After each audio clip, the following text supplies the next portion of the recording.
बिस्मिल्लाहिर्रहमानिर्रहीम। खुशामदीद Rashid cooking point में। जी तो नाज़रीन, हाज़िर हुए हैं आपकी खिदमत में एक न्यू रेसिपी लेकर।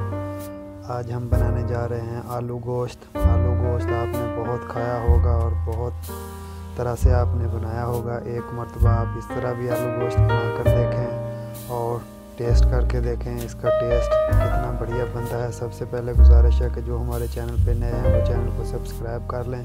शुक्रिया। चलते हैं वीडियो की तरफ। अस्सलाम वालेकुम, खुशामदीद राशिद कुकिंग पॉइंट में। जी तो नाज़रीन, हाज़िर हुए हैं आपकी खिदमत में न्यू रेसिपी लेकर। आज हम बनाने जा रहे हैं आलू गोश्त। ये 1 केजी हमारा मटन है। 1 चम्मच हमने इसमें नमक ऐड कर दिया, आधा चम्मच सूखा धनिया साबुत ही हमने इसमें ऐड करना है, और थोड़ी सी हमने काली मिर्च इसमें ऐड करनी है, और थोड़ा सा हमने आधा चम्मच ज़ीरा ऐड कर देना है, और ये आधा चम्मच हमने काली मिर्च का पाउडर ऐड कर देना है। ये मटन मसाला है, आधा चम्मच हमने ये ऐड कर देना है इसमें। ये लहसुन का पाउडर है, ये हमने आधा चम्मच इसमें ऐड कर देना है। आधा चम्मच हमने इसमें लाल मिर्च दरदरी सी ऐड कर देनी है, और ये हमने लहसुन और अदरक का पेस्ट है, ये इसमें ऐड कर देना है।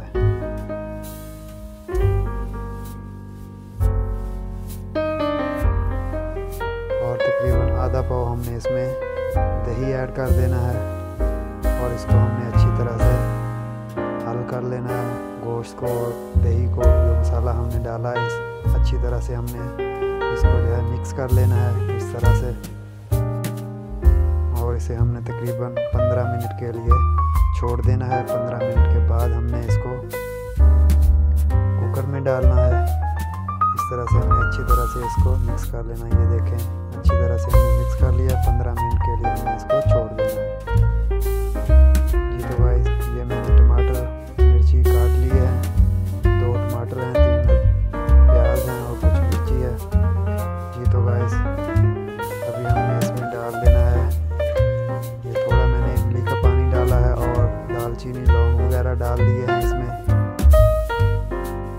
और आपने पानी जो है वो कम ही रखना है, इतना सा हमने इसमें पानी डालना है। और इसको ऊपर से हमने अच्छी तरह से बंद कर देना है।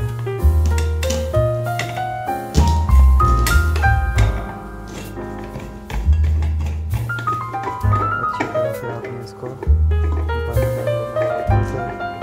इसको हमने चूल्हे पर रख देना है।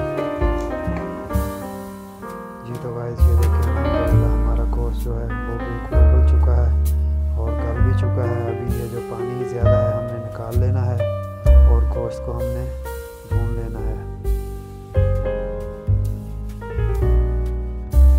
जी तो गाइस, मैंने पानी निकाल लिया है। अभी हम गोश्त को भून लेते हैं। अभी हम इसमें 1 कप घी का ऐड कर देते हैं।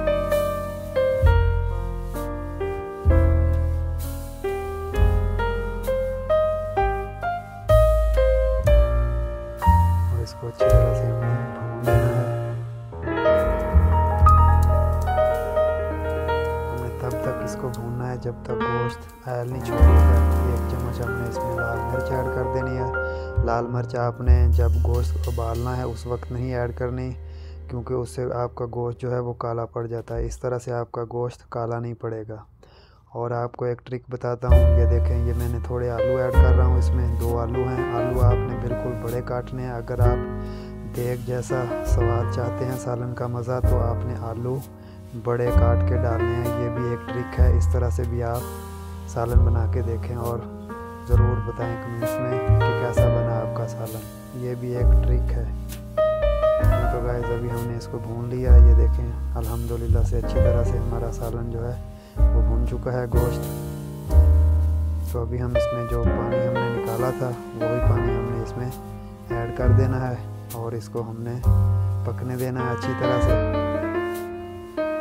ऊपर से हमने इसको बंद कर देना है।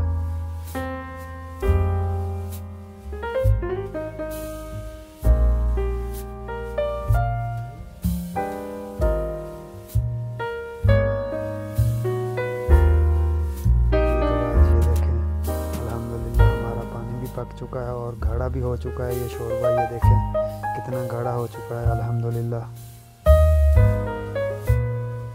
अभी हमने इसमें धनिया ऐड कर देना है। जनाब, आपकी रेसिपी रेडी हो चुकी है। एक बार इस तरह भी आप आलू गोश्त बना के देखें जी। तो गाइस ये देखें अल्हम्दुलिल्लाह बहुत ही प्यारा कलर आ चुका है और ऑयल भी ऊपर आ चुका है। एक बार आप भी इस तरह ट्राई करके देखें। अगर वीडियो अच्छी लगे तो लाइक ज़रूर कर दें। नेक्स्ट वीडियो तक दीजिए इजाज़त। अपना ख्याल रखें और अपने इस चैनल का भी शुक्रिया। अस्सलाम वालेकुम।